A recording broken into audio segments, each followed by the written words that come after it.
여러분들이 잘 아는 얘기지만 빌립보서는 그리스도 중심이어야 한다. 우리의 신앙이. 그리고 그 또 하나는 이제 제가 전 시간에는 말씀을 못 드렸지만 어떤 학자는 이 빌립보서에서 가장 중요한 동사 중에 하나가 생각하다란 동사라고 얘기하는 경우가 있어요. 먼저 헬라어로는 뭐 이렇게 얘기하는데 뭐 그건 중요하지 않고요. 근데 그것이 사실 우리가 생각하다 이렇게 한 뜻만 있는 게 아니고 느끼고 생각하고 결정하는 모든 과정이다. 그런 의미를 내포하는 동사라고 해요. 그게 이 빌립보서에 여러 번 나타난다는 겁니다. 그래서 어떤 학자는 아까 제가 이제 기쁨이라는 말이 중요하다고 그랬잖아요. 근데 어떤 학자는 그 동사가 중요하다. 그러니까 느끼고 생각하고 결정하는 그거. 그러니까 보면은 이렇게 생각해라 저렇게 생각해라 하는 부분들이 나오거든요. 우리는 한국말로 번역할 때 생각이라고 해요. 근데 우리가 이제 생각 이렇게 하는데 사실 원래의 뜻은 그 생각도 생각이지만 느끼는 거 뿐만 아니라 결정하는 모든 과정. 그러니까 무슨 말이에요? 제가 드릴 말씀이 그리스도를 중심으로 한다는 게 뭐냐? 뭐 여러분 뭐 그렇지. 그렇지만 이런 관점에서 보면 내가 예수 중심으로 살아간다고 하는 신자의 삶이라는 게 정말 뭘까? 깊이 고민하고, 예?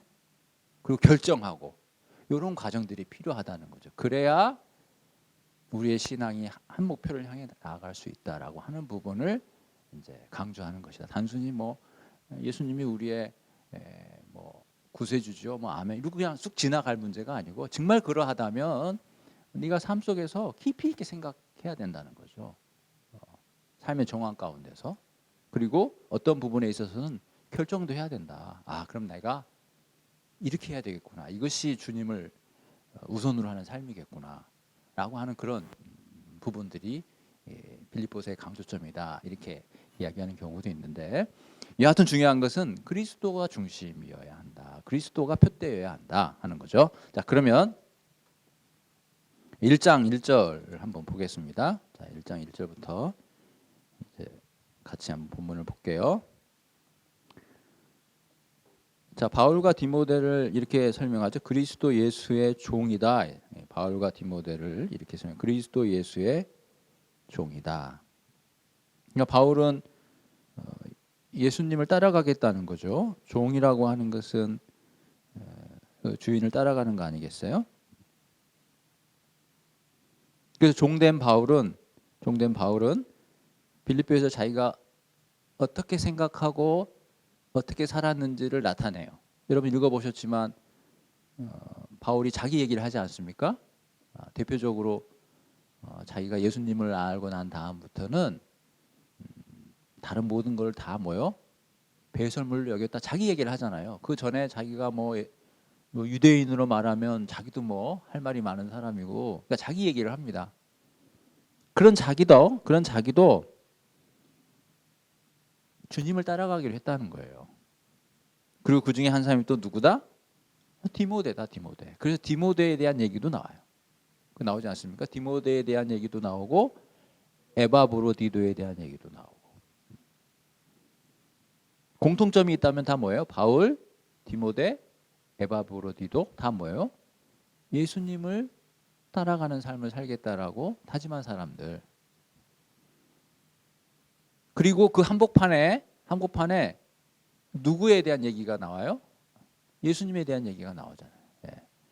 하나님과 동등됨을 하나님의 본체시지만 육신을 입으시고 이 땅 가운데 오셔서 우리를 위해서 십자가에 죽기까지 순종하시고 하나님이 그를 높이 영광 받게 하셔서 만유의 주가 되게 하셨다라고 하는 게 딱 가운데 자리 잡고 그걸 앞뒤로 그렇게 살아가는 사람들 누구? 바울, 디모데, 에바브로디도 이렇게 설명하잖아요. 뭘 얘기해요? 저와 여러분이 그렇게 살아라는 거예요.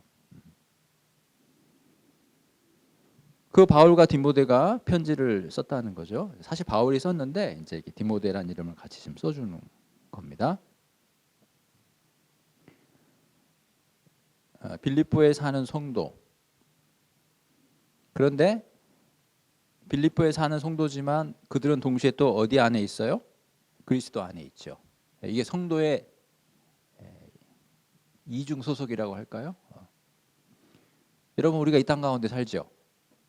근데 하나님 나라 안의 백성이잖아요. 그래서 뒤에 우리가 땅에 살지만 우리의 시민권은 하늘에 있다. 그게 중요합니다. 뭘 얘기해요? 이 땅 가운데 살지만 이 세상에 속해 있으면 안 된다. 너희는 그리스도 안에 있는 사람이니까. 세상에서 살지만 세상에 속해 있으면 안 된다 이거죠. 우리가 만약에 세상에 속해 있으려고 하면 하나님 어떻게 하실까요? 우리를 세상에서부터 끄집어 내시겠죠. 그게 구원입니다. 그래서 우리를 정결케 하시고 하나님의 백성으로 인쳐주시고 그 다음에 뭐예요? 됐다 싶으면 다시 세상으로 보내줘. 요한복음 3장 16절 하나님이 세상을 이처럼 사랑하사 독생자를 주셨으니 그게 하나님의 위대한 구원 계획 아니겠어요? 이 세상을 구원하기 위해서 하나님께서 독생자를 보내셨잖아요. 똑같습니다. 이 세상을 구원하기 위해서 누구를 보내요? 저와 여러분을, 교회를 세상 가운데 보내는 겁니다. 그 세상에서 뿌리 내리고 살아라고 보내는 게 아니고 세상을 구원하라고 보내는 거죠. 그러니까 우리는 세상 속에 있지만 세상과 구별되어야 해요. 빌립보에 살지만 그리스도 안에 있어야 되는 거예요. 또 한 가지, 이 편지를 받는 사람은 성도입니다. 그런데 그 다음에 감독들과 집사들에게 편지한다고 돼 있어요. 지금으로 말하자면 모든 성도와 또한 교회 목회자들과 직분자들에게 편지한다 이렇게 되겠죠. 중요하지 않을 수 있지만 여러분, 어느 것이 큰 개념일까요? 목회자가 큰 개념일까요? 직분자가 큰 개념일까요? 성도가 큰 개념일까요? 성도가 큰 개념이죠. 성도 가운데에 직분자가 있는 거죠. 그러니까 직분자는 직분자이기 이전에 하나님 앞에 성도다 하는 사실이에요. 제가 뭘 얘기할까요? 겸손을 말씀드리는 겁니다. 겸손. 하나님께서 직분을 주시는 것은 하나님의 은혜죠. 근데 그 은혜가 다른 성도에게 주장하는 자세를 취하게 한다면 하나님의 뜻이 아니겠지요. 하나님이 왜 우리 각자에게 은혜를 주셨을까요? 여러분, 은혜 그러면 헬라어로 카리스 그러죠. 근데 이것은 일이 맡겨졌다는 의미도 담고 있대요. 따라서 하나님께서 누군가에게 은혜를 줬다 하는 것은 그에게 뭐예요? 일을 맡겼다. 왜요? 봉사하려면 은혜가 있어야 할 거 아니겠어요? 여러분, 말씀을 전하는 직분자가 말씀에 대한 은혜를 하나님께서 주시지 않으면 어떻게 설교를 하겠습니까? 당연하지 않아요? 거기에 무슨 자기 주장이 있을 수 있으며 거기에 어떻게 자기 교만이 있을 수 있겠습니까? 오직 하나님 앞에 겸손만 있는 거죠. 그 빌립보 교인들에게 은혜와 평강이 있기를 축복합니다. 보통 이제 편지 서문에 보면 바울이 다 이렇게 쓰는데요. 그래도 우리가 한 번 더 살펴보기를 원하는 것은 여러분, 은혜는 뭡니까? 은혜. 뭐 여러 가지로 얘기할 수 있겠지만 받을 수 있는 자격이 없는 사람에게 주어지는 거, 그게 은혜죠. 그래서 대표적인 은혜가 뭘까요, 여러분? 구원입니다. 구원. 우리가 받은 구원은 우리에게 전혀 자격이 없어요. 받을 자격이 전혀 없는데 주어진 겁니다. 그래서 우리는 그것을 은혜라고 그래요. 은혜. 가장 대표적인 게 뭐라고요? 구원이요. 구원. 가장 대표적이면서 가장 중요한 거죠. 여러분, 구원.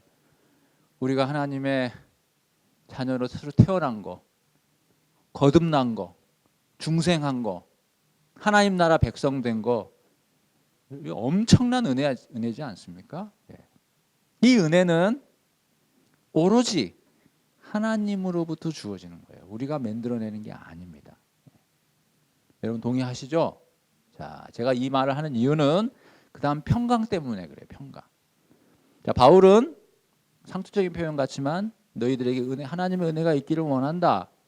하나님의 평강이 있기를 원한다. 물론 평강도 하나님의 은혜 가운데 주어지는 게 맞죠. 자, 그런데 빌립보서에서는 그렇게만 보지 말자는 거죠. 왜? 빌립보서만의 메시지가 있으니까. 그래서 제가 그 말씀 드리는 거예요. 아, 은혜와 평강이 있나 보다. 아, 근데 보니까 은혜는 하나님으로부터 주어지는 게 맞아요. 근데 평강은 그냥 주어지는 것 같지 않더라 이 말입니다. 어디를 보니까? 빌립보서를 보니까. 여러분, 은혜는 시작이라고 볼 수 있어요. 그럼 평강은 뭘까요? 평강, 평화, 샬롬, 이건 뭘까요? 끝이라고 볼 수 있겠죠. 그래서 여러분, 바울이 로마서에서 너희가 하나님 앞에 은혜를 받았다면 이제 하나님과 뭐 하라고 그래요? 화평하라고 그러죠. 네가 은혜를 받았다면 이제는 하나님과 화평해라는 거죠. 그래야 평강이 임할 거 아니겠어요. 어떻게 보면 평강은요, 은혜 다음 단계. 은혜를 받지 않으면 평강을, 여러분 우리가 하나님의 자녀가 아닌데 어떻게 하나님 앞에 쓸 수 있겠어요? 말도 안 되는 거죠. 하나님의 자녀로 부름 받았기 때문에 이제 우리는 하나님과 더 가까이, 하나님께로 더 가까이, 하나님과 글쎄요, 뭐 교제, 뭐 친밀하게 하나님과 바른 관계를 유지하기 위해서 노력하는 거. 그런 상태가 샬롬이고 평강 아니겠어요? 제가 지금 무슨 말씀을 드려요? 이 빌립보서에서는 그 평강이 마치 은혜처럼 그냥 한 방에 쑥 주어지는 것처럼 표현하지 않더라 이 말이에요. 보겠습니다. 여러분이 잘 아시는 4장 보겠습니다. 4장 6절에 4장 7절에 그리하면 모든 지각에 뛰어난 하나님의 평강이 너희의 마음과 생각을 지킨다. 평강이 주어지는데 그냥 주어지는 게 아니라 뭐 해야 돼요? 그리하면의 내용이 뭘까요? 뭘 어떻게 하면 하나님의 평강이 주어진다는 걸까요? 그럼 바로 그 앞에 있는 것, 바로 앞에 있는 모든 일에 기도와 간구하는 거. 그래 할 때 감사함으로. 그다음에 그 앞에 있는 거 모든 사람에게 관용을 알릴 때. 그리고 그 앞에 있는 거 주 안에서 항상 기뻐할 때. 항상 주님만을 바라볼 때에. 그리고 남을 위해서 배려할 때. 그때 하나님의 평강이 임한다는 거예요. 쉽지 않죠? 이 본문을 그대로 받아들인다면. 자, 아까 제가 말씀드렸어요. 바울은 자기 인생에 어떤 비전이 있다면 두 가지라고 했어요. 복음이 전파되는 것과 누군가의 믿음이 증진되는 것이다. 여기에도 보세요. 하나님 앞에 기뻐한다라고 하는 것은 뭐예요? 하나님 앞에 초점을 맞춘다는 거예요. 둘째, 관용을 모든 사람에게 알린다는 것은 사람을 향한 배려예요. 이렇게 될 때 평강이 주어진다 이 말이에요. 그냥 주어지는 게 아니라는 거죠. 한 구절 더 보겠습니다. 그 다음 8절 보겠어요. 4장 8절. 끝으로 형제들아 이렇게 얘기하면서 참되고 경건하고 옳고 정결하고 사랑받을 만하고 칭찬받을 만하고 덕이 무엇인지 기림이 무엇인지, 기림이라면 칭송이겠죠. 이런 것들을 뭐 해라? 생각해라. 아까 제가 얘기했던 그 생각해라. 사실은 이제 이게 그냥 생각하는 게 아니라고 그랬죠. 느끼고 생각하고 결정하는 모든 과정이라고 그랬어요. 형제들아 생각해 보라는 거예요. 무엇이 참인지, 어떤 것이 경건한 것인지, 어떻게 해야 그게 사랑인지 잘 한번 생각해 보라는 거예요. 숙고하라는 거예요. 깊은 고민을 요구하는 거죠. 이게 쉽습니까? 어렵죠. 어렵습니다. 그리고 9절에 너희는 내게 배우고 받고 듣고 본 바를 어떻게 해라? 행하라. 깊이 숙고한 다음에 거기서 멈추지 말고 행동으로 옮기라는 거예요. 그리하면 평강의 하나님이 너희와 함께 계시리라. 여러분, 하나님의 평강이 그냥 주어지는 것 같지 않죠? 최소한 빌립보서는 그렇잖아요. 우리가 빌립보서를 보니까 우리의 삶이 하나님 앞에 그 누구보다도 정결하고 우리의 삶의 비전이 그 어떤 것보다도 하나님의 나라와 하나님의 의를 구할 때에, 그리고 앉으나 서나 자나 깨나 무엇이 하나님 앞에 옳고 무엇이 하나님 앞에 거룩한 것인지 깊이 고민하고 성경으로부터, 성경의 위인으로부터 했던 것들을 보고 나도 그렇게 해야지 라고 실제 삶의 방향이 바뀔 때, 생각만 하는 것이 아니라 실제로 그렇게 행할 때, 그때 하나님의 평강이 우리와 함께 하신다. 이겁니다. 갈 길이 멀죠? 그래서 바울은 자기도 지금 열심히 달려간다, 그렇게 얘기하는 겁니다. 지금 지나간 건 다 잊어버리고 표대를 향해서 내가 지금 열심히 달려간다, 그 얘기하는 거예요. 여러분, 바울은 이 정도 됐으면 훌륭한데도 본인이 뭐가 지금 부족해서 달려가는 거예요? 바로 이런 것 때문이에요. 여러분, 그런 사실들이 믿음이 좋은 바울이 열심히 달려간다는 게 어떻습니까? 부담이 되십니까? 아이고, 나는 언제나 저렇게 될까, 그런 생각이 드세요?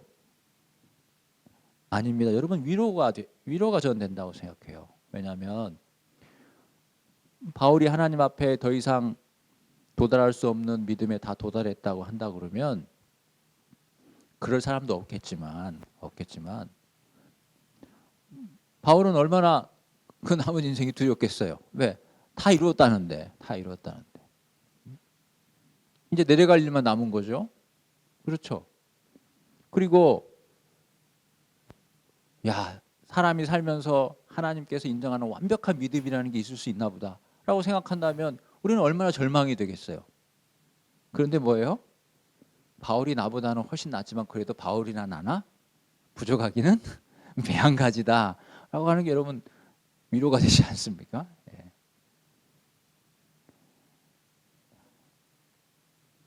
우리는 결국 천년을 살든 만년을 살든 이 땅 가운데 살 때는 끊임없이 하나님 앞에 겸손할 수밖에 없다는 것이 오히려 우리에게는 큰 위로가 되는 것 같아요. 왜? 다 차등이 없잖아요. 다 똑같잖아요. 정도의 차이지만 우리는 하나님 앞에 여전히 부족한 존재요.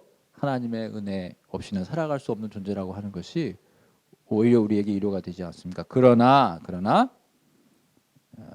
바울처럼 그렇게 표대를 향해서 열심히 달려가는 그 모습은 우리가 마땅히 도전받아야 할 것이고, 제가 아까도 말씀드렸지만 우리가 구원받은 이후의 삶이 바로 거기에 있다 이거죠. 다시 1장으로 넘어옵니다. 제가 평강 얘기를 하다가 제가 미리 말씀을 드렸어요. 자, 1장 3절에 너희를 생각할 때마다 하나님께 감사한다 그랬죠. 그리고 기쁨으로 하나님 앞에 기도한다. 이유가 뭘까요? 5절이죠. 이제까지 복음을 위한 일에 참여하고 있기 때문에. 바울은 뭐가 기뻐요? 빌립보 교인들이 열심히 복음을 위한 일에 참여하고 있는 것이 기쁜 거예요. 이제 제가 설명드리지 않아도 알겠죠? 그 느낌을. 그런데 곧이어서 6절에 이런 말을 해요. 너희 안에서, 너희는 조금 전에 얘기한 5절의 너희죠. 복음을 위한 일에 참여한 너희, 빌립보 교인들. 그래서 복음을 위해서 열심히 하는 것이 바울은 너무 기쁘고 하나님께 감사한 일이다. 잘했다 이 말이에요. 잘했다.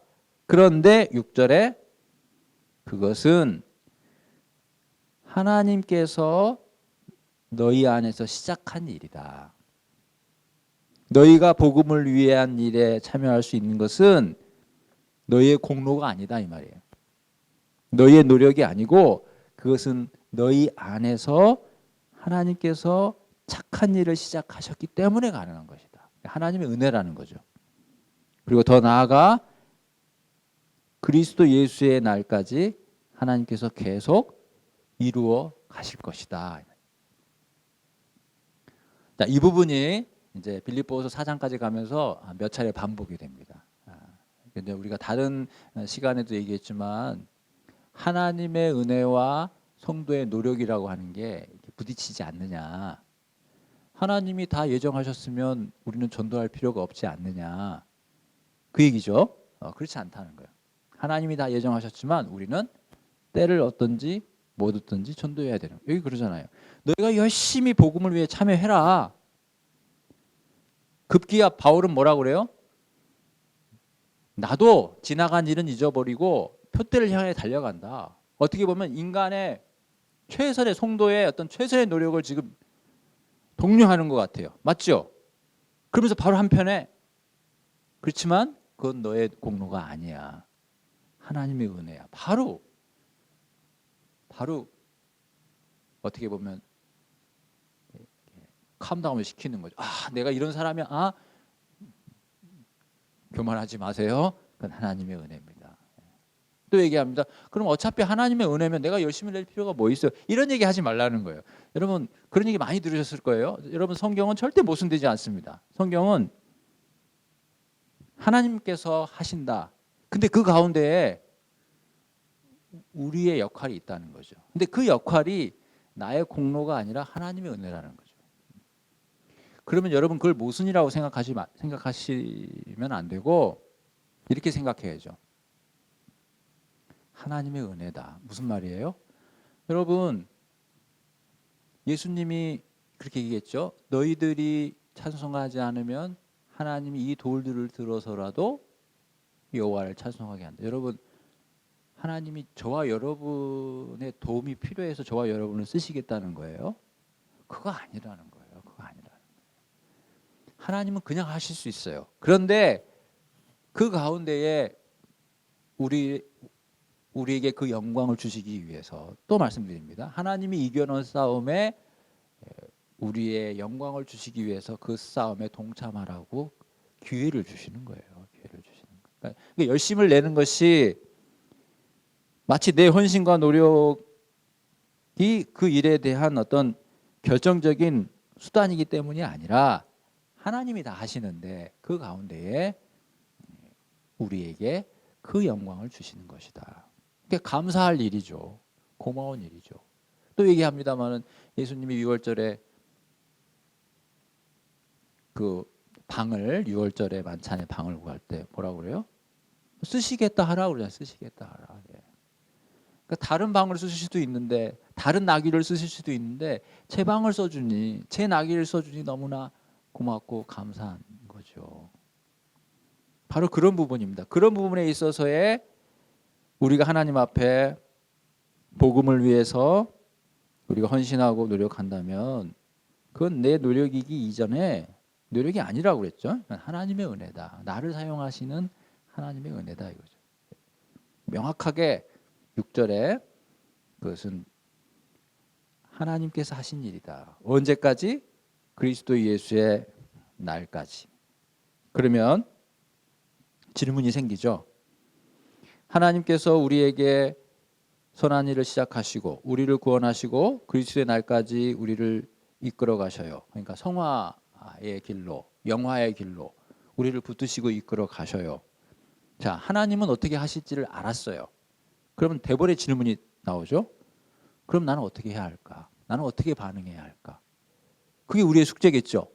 그 숙제에 대한 답을 바울이 이야기를 해주는 겁니다. 제가 이미 얘기했던 것 중에 하나가 뭐예요? 두렵고 떨림으로 이제 살아라.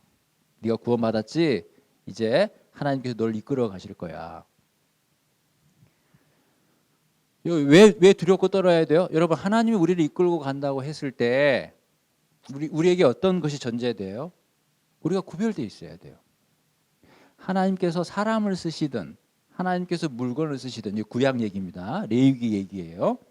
사람을 쓰시든 제사장으로 사람을 쓰시든 성물로 어떤 기구를 쓰든 반드시 하나님이 쓰시려고 하면 반드시 그 전에 뭐예요? 기름을 부어야 해요. 기름을 부어야 한다고요. 거룩하게 하는 거예요. 구별시키는 거예요. 그러면 보세요. 하나님이 우리를 이끌고 가시겠대요. 그리스도의 날까지 우리를 향한 하나님의 뜻을 이루신대요. 그럼 이루시겠지. 이게 아니란 말이에요. 그러면 우리는 뭐 어떻게 해야 돼요? 하나님 앞에 뭐예요? 성결해야 될 책임이 있어요. 그렇지 않으면 쓸 수가 없다니까요. 그래서 두렵고 떨림으로 란 말이에요. 이제부터 긴장해. 하나님 널 인도해 가실 거야. 널 쓰실 거야. 그럼 하나님 알아서 하시기. 이게 아니라니까요. 나는 쓰임받는 사람으로, 쓰임받는 도구로서 뭐예요? 구별돼야 될 책임이 있다고요. 그 성결을 유지해야 될 책임이 저와 여러분에게 있다니까요. 그 부분을 지금 바울이 우리에게 알려주고 있는 거예요. 뭐 북치고 장구치고 하나님이 다 하시네. 맞아요. 하나님이 다 하셔요. 그런데 하나님이 다 하시는 데에 우리에게 부여된 역할이라고 할까요? 구별이라는 거예요. 성별이라는 거예요. 거룩이라는 거예요. 그러니까 어떻게 해요? 까불면 안 되죠. 긴장해야죠. 두렵고 떨리는 마음으로 이게 내가 혹시 하나님의 거룩을 해치는 것이 아닌가? 내가 좀 죄의 자리에 앉아 있는 것이 아닌가? 내 생각이 지금 악한 자의 꾀를 부리는 게 아닌가? 나의 삶의 정황이 오만한 자의 생활 습관에 지금 동화되어 있는 거 아닌가? 정신 바짝 차리고 잘 보라는 거죠. 그겁니다. 두렵고 떨림으로. 제가 얘기한 거기 때문에 말씀드리는 거예요. 그 다음에 계속해서 중간중간에 바울은 우리에게 우리가 어떻게 하나님의 인도하신 가운데 잘 순종할 것인가에 대해서 몇 차례에 걸쳐서 말씀을 빌립보서에서 주고 있어요. 우리는 그걸 이제 배우는 거죠. 자, 7절에 너희가 내 마음에 있다. 7절에 나의 매임과 감옥에 갇힌 거죠. 그다음에 복음을 변명함과 확정함에 다 너희가 나와 함께 참여한 자가 되었다. 그러니까 본인이 옥에 갇힌 일과 또 본인이 복음을 이렇게 변명하고 확장했다는 것은 뭐예요? 복음을 전했다는 거죠. 그런 부분에 있어서 빌립보 교인들이 어떻게 했다는 거예요? 함께 했다는 거죠. 그러니까 그런 부분에 대해서 바울은 기쁘게 생각하고 이제 그것이 이제 하나의 표현으로 8절에 자기가 빌립보 교인들을 얼마나 사랑하는지 사모하는지 하나님이 다 아신다 이거죠. 그러면서 9절에 기도하기를 보세요. 하나님이 다 하시는데 바울이 빌립보 교인들을 위해서 왜 기도해요? 하나님 다 하시잖아요. 근데 기도해요. 왜? 그들이 감당해야 될 게 있다니까요. 그게 뭐예요? 사랑이 풍성해지는 거예요. 너희의 사랑이 풍성해져야 한다. 9절이죠. 너희의 사랑을 점점 더 풍성하게 하사. 그러니까 기도의 내용입니다. 또 하나 10절에 지극히 선한 것을 분별할 줄 알아야 된다. 여러분 여기서 지극히 선한 것이라고 했는데 선한 것은 뭘까요? 좋은 것, 악한 것의 반대 그런 뜻보다는 가장 좋은 것. 여러분 인생에 뭐가 제일 중요합니까? 그게 뭘까요? 잘 구별하라는 거예요. 내 인생의 가장 큰 우선순위, 가장 중요한 우선순위. 그걸 잘 분별할 수 있기를 기도한다는 겁니다. 다른 말로 하면 뭐예요? 빌립보 교인들이 그들의 인생에 가장 귀한 것이 예수 그리스도이기를 위해서 기도한다는 거죠. 그리고 그들은 허물이 없고 10절에 그 다음에 11절에 의의 열매가 가득하기를 기도한다 이거죠. 하나님이 다 하시는데 왜 이렇게 우리한테 숙제가 많은 거예요? 여러분 하나님이 다 하시는데 왜 빌립보 교인들에게 이렇게 많은 숙제가 주어지는 걸까요? 좀 바울이 기도하는 것은 빌립보 교인들이 이렇게 되라는 거 아니겠어요? 저희들한테 적용한다면 하나님이 저와 여러분을 다 알아서 하시는데 우리에게 너희의 사랑이 더 깊어져야 한다. 너희의 우선순위가 예수 그리스도인지 잘 점검해야 한다. 허물도 없애야 되고 여기서 의의 열매라고 하는 건 특별히 윤리적인 열매를 가리키는 너의 삶이 그 누구보다도 올바라야 한다. 그렇게 되기를 위해서 내가 기도한다 이거죠. 어떻게 보면 1장 1절에서부터 11절까지가 빌립보서 전체에 대한 어떤 핵심적인 내용을 다 지금 하고 있다라고 봐도 과언이 아니에요. 그럼 지금부터는 이제 똑같은 얘기의 반복일 수 있어요. 주제는 뭐냐? 하나님이 다 하신다 이거예요. 그렇지만 성도된 저와 여러분이 당시의 빌립보 교인들이 그 하나님의 인도하신 가운데 어떻게 순종할 것이냐? 구체적으로. 자, 여기서 얘기한 건 뭐예요? 사랑이 풍성해야 된다. 선한 것을 분별할 줄 알아야 된다. 허물이 없어야 된다. 열매가 가득해야 된다. 라고 표현을 했어요. 계속해서 다른 표현이지만 그 표현들이 반복될 거예요. 12절에 자기가 옥에 갇혔지만 복음이 더 전파된 것을 너희들이 알았으면 좋겠다. 지금 바울의 관심은 어디 있습니까? 복음이 전파되는 데 있어요. 그리고 또 이렇게 얘기합니다. 13절하고 14절에서는 자기가 갇혔기 때문에 자기를 감시하는 시위대가 있겠죠? 그 사람들에게 복음이 나타날 수 있었다 이 말이죠. 자기가 옥에 갇히지 않았으면 그 옥의 간수인 시위대에게 언제 복음을 전할 수 있었겠어요? 자기가 갇히는 바람에 자기를 지키는 시위대에게 복음을 전할 수 있으니 이게 얼마나 기쁜 일이냐 여러분. 바울. 자기가 갇혀서 힘든 거는 중요하지 않아요. 내가 여기 왔기 때문에 내가 저 시위대를 만났다. 하나님 너무 감사합니다. 내가 저 시위대에게 복음을 전할 수 있어서 너무나 감사합니다. 그 말이죠. 15절부터는 아까 제가 말씀드렸으니까 복음이 바울이 갇힌 것 때문에 두 부류의 사람이 있었어요. 그렇지만 어쨌든 바울이 보니까 그리스도를 전파하는 거예요. 나는 그 사실로 18절 후반부에 나는 기뻐하고 또 기뻐한다.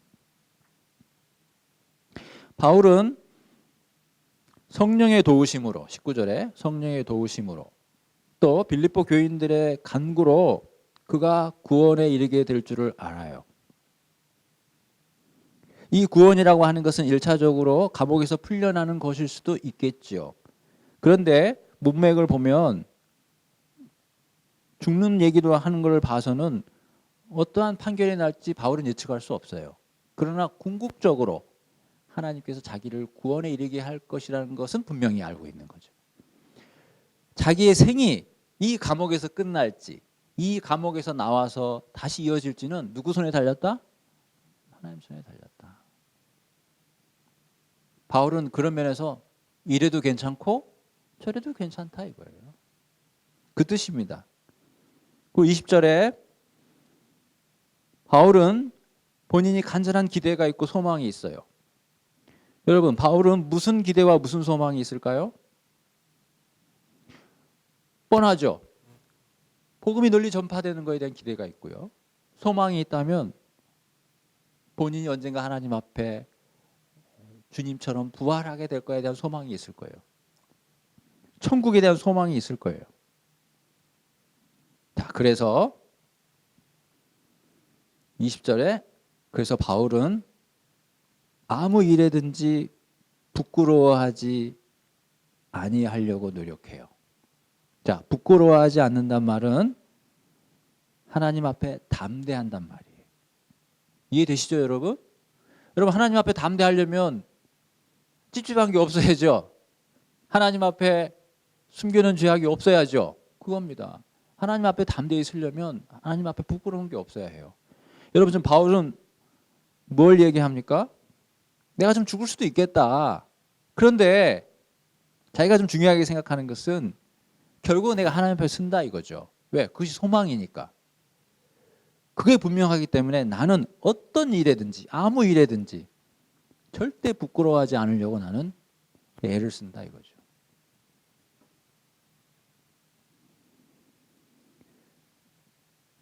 우리들도 이 말씀에 귀를 기울여야 된다고 생각해요. 여러분, 우리도 분명한 부활의 소망이 있고 하나님 앞에 쓸 걸 알지 않습니까? 그렇다면 진지하게 우리의 삶에 부끄러운 부분은 없어야 해요. 죄는 그 모양이라도 버릴 수 있도록 해야 합니다. 여러분 이게 진짜 살아있는 신앙 아니겠어요? 말로는 예수님을 믿는다 그러고 천국은 소망이라고 하면서도 삶은 하나님 앞에 부끄러움으로 가득 차 있다면 그건 무신론자하고 뭐가 다르겠어요? 흔히 얘기하는 실천적 무신론자죠. 교회는 다니는데 살아가는 걸 보면 안 믿는 사람하고 똑같다. 실천적 무신론자. 왜 그럴까요? 그 사람이 진짜 신앙이 없어서일까요? 글쎄요. 우리가 쉽게 예단할 수는 없겠죠. 또 예단해서도 안 되죠. 그러나 분명한 것은 예수님을 믿기는 믿되 그의 삶의 중심에 예수님이 자리하지 않기 때문일 거예요. 자기 마음속에 예수님이 있긴 있을 겁니다. 그러나 저 한 구석에. 그러나 대부분의 관심과 대부분의 생각은 세상에 매여 있기 때문에 부활의 소망이 있다고 고백을 하면서도 그의 삶은 하나님 앞에 담대하게 쓸 수 없는 거 아니겠냐는 거죠. 저는 이건 당연한 결과라고 생각을 해요. 그래서 예수님도 그러잖아요. 제자들에게 너희가 날 따라오려거든 잘 생각해봐. 잘 생각해봐. 여우도 굴이 있고 모두 집이 있는데 인자는 머리 둘 곳이 없어. 날 따라온다는 건 이렇게 힘든 거야. 잘 생각하고 따라와. 그러잖아요. 잘 생각하라는 거예요. 제가 아까 말씀드렸죠. 어떤 학자가 빌립보에서 중요한 동사 중에 하나가 생각하다 이거 생각. 그러나 그것은 깊이 고민하는 것이고 급기야 삶의 결정을 내리는 부분이라는 거죠. 우리는 예수님을 안 믿지 않아요. 그러나 그 예수님을 깊이 생각하지 않는다는 거예요. 우리 예수님을 믿습니다. 근데 예수님을 깊이 내 삶의 중심에 모시지 않는다는 거예요. 더 심하게 얘기하면 예수님을 믿지만 예수님을 내 문 밖에 둔다는 거죠.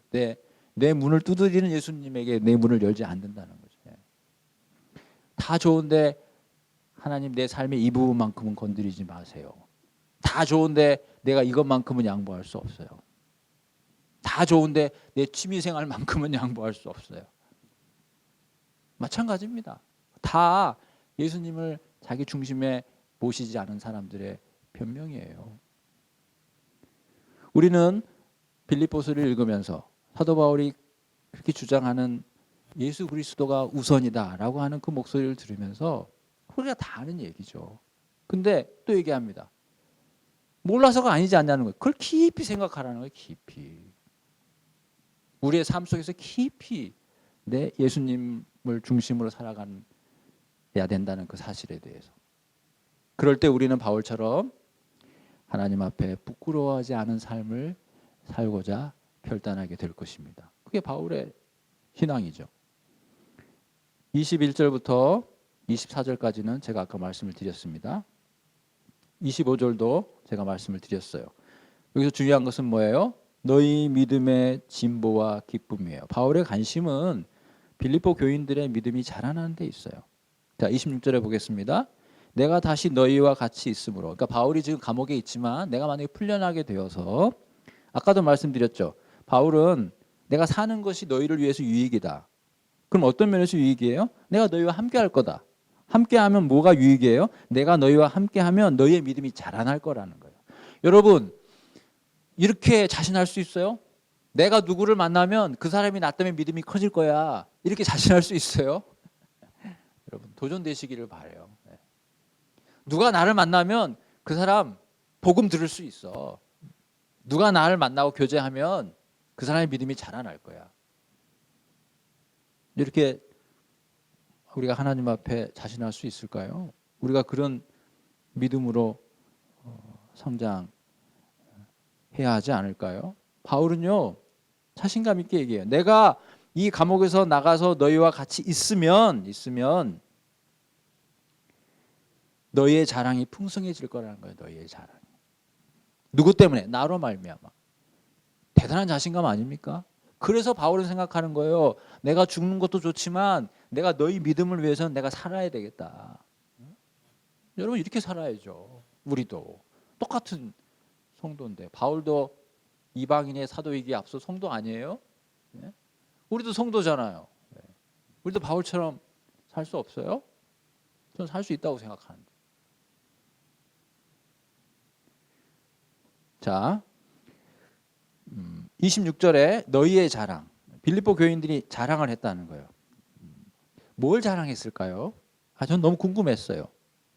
자, 그런데 2장 16절을 보겠습니다. 바울이 하는 얘기죠. 생명의 말씀을 밝혀 나의 다름질이 헛되지 아니하고. 이거 누구 얘기하는 거예요?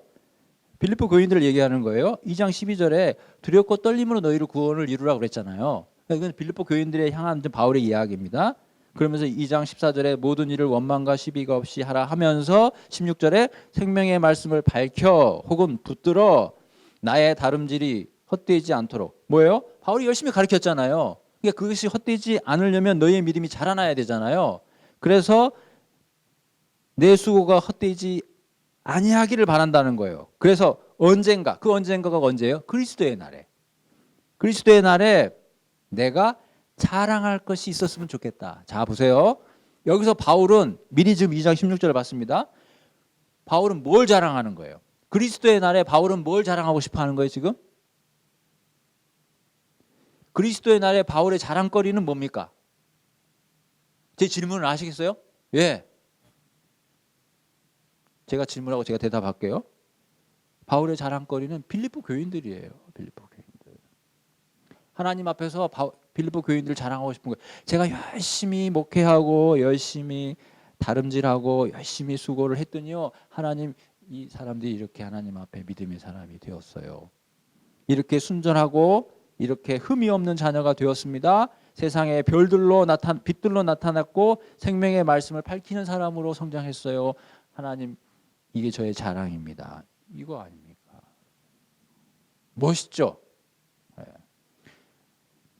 하나님 앞에 섰는데 누가 와서 아이고 주님, 제가 우리 장로님 때문에 이렇게 어려울 때 도움을 받았어요. 이 장로님 때문에 제가 복음을 듣고 구원을 받았어요. 내가 내 입으로 자랑하긴 그러니까. 에? 저와 여러분 마찬가지. 가만히 있으면 누가 와가지고 주님, 제가 아무개 권사님 때문에 아무개 집사님 때문에 제가 큰 은혜를 받았어요. 그런 자랑거리가 있어야 되지 않겠어요? 네. 여러분, 우리 열심을 내야 합니다, 진짜. 우리에게 주어진 이 인생이 너무나 귀한 거예요. 그런 자랑거리를 만들 수 있는 기회로 하나님이 주신 거라니까요.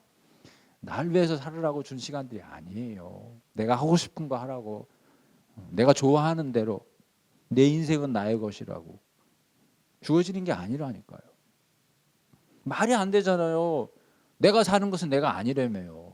주님이 사는 거라며요. 그러면서 뭐 내 마음대로 내 뜻대로 내가 하고 싶은 대로, 물론 죄 짓는 건 아니지만 그렇게 사는 건 성경하고 안 맞지 않습니까?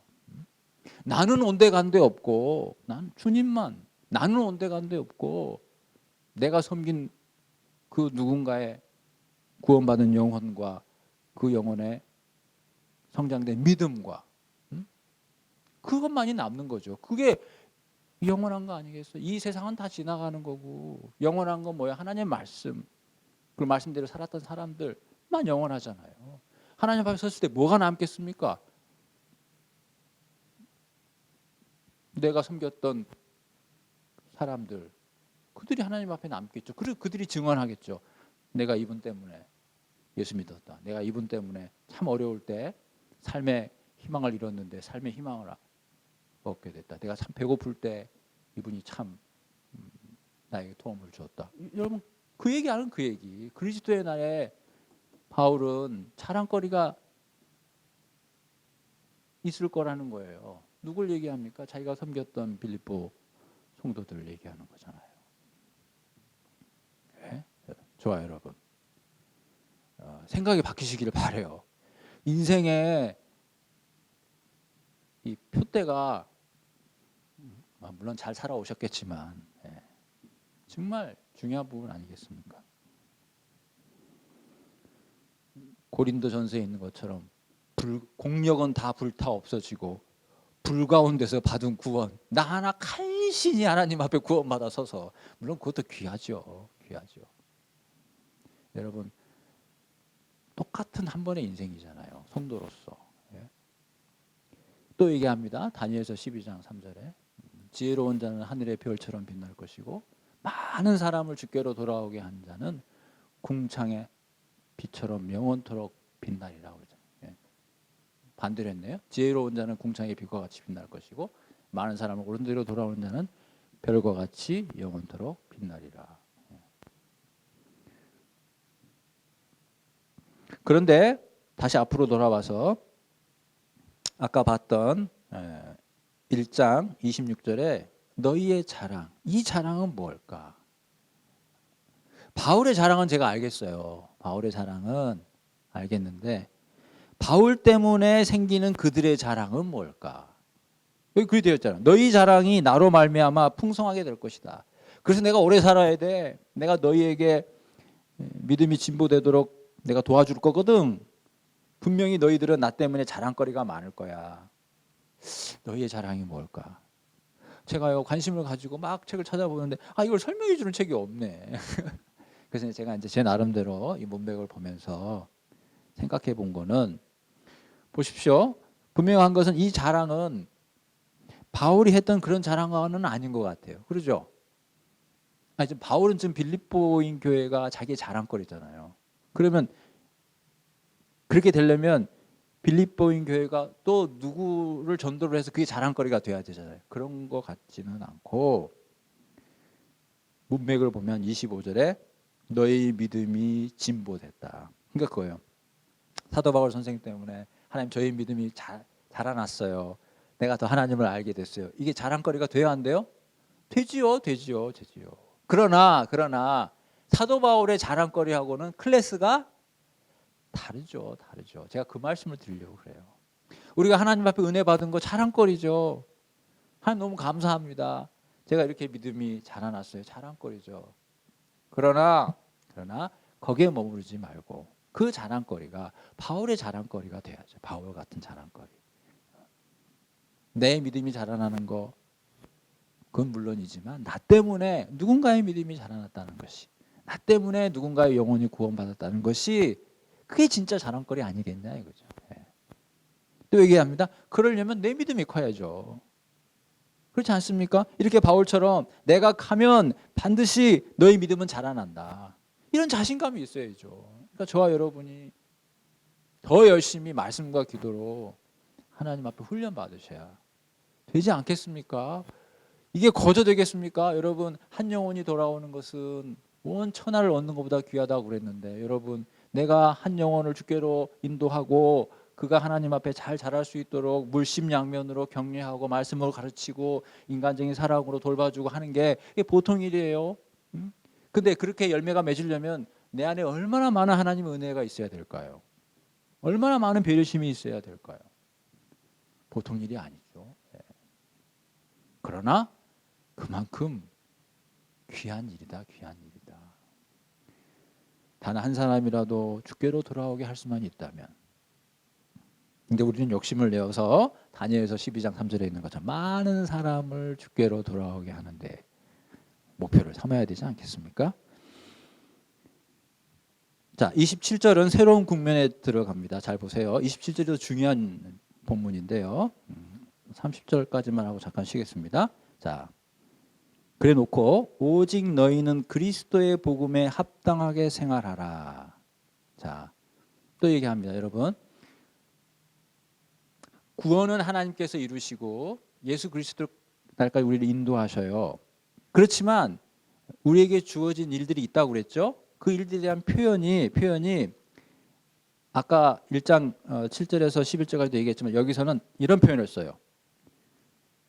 가만히 있으면 되는 게 아니고 이제부터는 복음에 합당하게 살아야 돼. 이렇게 얘기한다니까요. 그러면 다른 표현을 썼기 때문에 이 다른 표현 속에서 우리가 또 들어야 되는 목소리가 있겠죠. 그건 좀 이따 설명드리도록 하고, 그 다음에 이는 내가 너희에게 가보나 떠나 있으나 또 얘기합니다. 한 마음으로 서서 한 뜻으로 복음의 신앙을 위하여 협력해라. 자, 보십시오. 문맥으로 보면 이렇게 설명할 수 있어요. 복음에 합당하게 생활한다는 건 무엇이냐? 그것은 한 뜻을 품는 것이다. 그리고 복음을 위해서 협력하는 것이다. 그게 복음에 합당하게 생활하는 것이다. 이해하는데 어려움이 없죠? 그리고 한 마음 한 뜻의 정점은 뭐예요? 복음이죠. 복음. 복음을 기준으로 한 마음을 갖는 것이죠. 그 다음에 두 번째는 28절에 혹시 대적자들이 나타난다 할지라도 두려워하지 않는 것이에요. 그것이 복음에 합당하게 생활하는 거예요. 대적자들은 멸망받을 거예요. 그게 멸망의 증거죠. 그렇지만 너희들에게는 구원의 증거가 된다라고 설명하면서 이 구원은 누구로부터 왔냐? 하나님으로부터 났다. 그 다음에 그리스도의 복음에 합당하게 생활하는 것은 또 무엇이냐? 29절이죠. 믿을 뿐만 아니라 고난도 받는 것. 그것이 바로 복음에 합당하게 생활하는 거예요. 바울이 얘기합니다. 그와 같은 것들 다 내가 한 거야. 그 말이죠. 30절에 너희에게도 그와 같은 싸움이 있으니 너희가 내 안에서 본 바요 이제도 내 안에서 듣는 바니라. 지금 바울이 자기가 좀 걸어가는 길들을 그대로 빌립보 교인들에게 권면하고 있어요. 너희가 하나님 앞에 성도라면 이제 복음에 합당하게 생활해야 되는데 그 내용들은 이와 같다. 한마디만 더 말씀을 드리면 주님을 위해서 고난을 받는 것 또한 복음에 합당하게 생활하는 것이라고 그랬는데 바울은 그 부분을 이렇게 설명해요. 29절에 그것은 고난을 받는 거죠. 물론 그 앞에 믿는 것뿐만 아니라 고난 받는 것도 그것은 바로 하나님께서 주신 뭐다? 은혜다. 이 부분이 참 어렵고 도전적이죠. 여러분 믿는 것은 하나님의 은혜인 건 알겠는데 내가 복음을 위해서 고난 받는 게 하나님의 은혜라는 거예요. 지금 이 성경은 우리에게 그게 은혜랍니다. 내가 고난 받는 게 은혜래요. 고난 받는 거는 힘든 건데 은혜랍니다. 은혜. 더 나아가서 특권이라고까지 얘기할 수 있대요. 이 부분을. 그러니까 고난은 아무한테나 주어지는 게 아니랍니다. 특별한 사람에게 주어지는 거래요. 고난은 특권이래요. 특권. 은혜의 한 차원을 넘어서서 그 은혜는 누구에게 주어지는 은혜가 아니라 특별한 사람에게만 주어지는 은혜라는 거예요. 특권이라는 거예요. 뭐가? 복음을 위해서 고난을 받는 거예요. 여러분 제가 예를 들어서 식습관이 안 좋아요. 그래서 하루에 한 끼밖에 안 먹어. 그리고 그것도 밥 안 먹고 빵 먹고 뭐 이렇게 막 커피 마시고 막 그래요. 예를 드는 거예요. 저 요즘 하루 3끼 먹습니다. 3끼. 집에만 있기 때문에 저 하루 3끼 먹어요. 눈 뜨고도 밥 먹을 수 있습니다. 얼마나 훈련이 잘 됐는지 눈 뜨고 바로 밥 먹을 수 있습니다. 예를 드는 거예요. 예를 들어서 식습관이 안 좋아가지고 하루에 한 끼, 그것도 뭐 불규칙하게, 그것도 밥 안 먹고 이렇게 엉뚱한 거 먹고 그러면 속이 탈나겠죠. 위가 안 좋아지겠죠. 그래서 오랫동안 그렇게 해서 병원 갔더니 위염이 생겼대. 위궤양이 생겼대. 제가 위암 얘기할까 나 너무 심해서 제가 궤양이라고 그러는 거예요. 그래서 며칠 몇 날 아파. 이 고난입니까? 이 고난이에요? 이거는 자기가 잘못해서 벌은 아니지만 잘못해서 고통당하는 거죠 지금. 예. 그럼 자기가 잘못한 거에 대한 대가 아니겠어요? 식생활이 잘못돼가지고 자기가 그렇게 잘못해서 예를 들어서 뭐 이렇게 안 좋은 걸 많이 먹어서 간이 나빠졌다든지 뭐 그건 그래서 막 병원 신세를 져. 그러면 그게 내가 십자가의 고난이에요 그게? 그건 아니잖아요. 그래서 고난은 아무에게나 주어지는 게 아니라 겁니다. 복음을 위한 고난은 아무나 감당할 수 있는 게 아니라는 거예요. 우리가 언제 성도의 삶을 살면서 어떤 형태로든 복음을 위한 고난을 우리가 맞닥뜨리게 된다면 여러분 그것은 하나님의 은혜랍니다. 우리가 하나님 앞에 특별히 받은 은혜다. 그 고난이 어떻게 은혜로 작동될지에 대해서는 전 잘 모르겠어요. 성경도 그 부분에 대해서는 자세히 얘기하지 않아요. 욥조차도 얘기하지 않습니다. 욥이 왜 고난을 받았는지. 성경은 어떻게 보면 그런 건 몰라도 돼 이렇게 얘기하는 것 같아요. 그거 다 알면 너도 하나님에게 저 그런 것 같아요. 그건 몰라도 돼. 그러나 중요한 것은 그것이 십자가의 고난이고 그리스도의 고난이 맞다면 그거는 은혜다. 그리고 그거는 아무에게나 주어지는 것이 아니다. 라고 하는 사실만큼은 분명한 것 같습니다. 혹이라도 우리가 생각할 때 그런 고난이 온다 할지라도 여러분 너무 낙심하지 마시고 너무 괴로워하지 마시고 이것은 하나님께서 내게 주신 은혜구나 라는 생각으로 잘 이겨내시기를 바라요. 높아심에서 드리는 말씀입니다만은 자기가 잘못해서 고통당하는 거 가지고 고난이라고 오해하는 일이 없기를 바랍니다. 자, 잠깐 쉬었다가 2장부터 하겠습니다.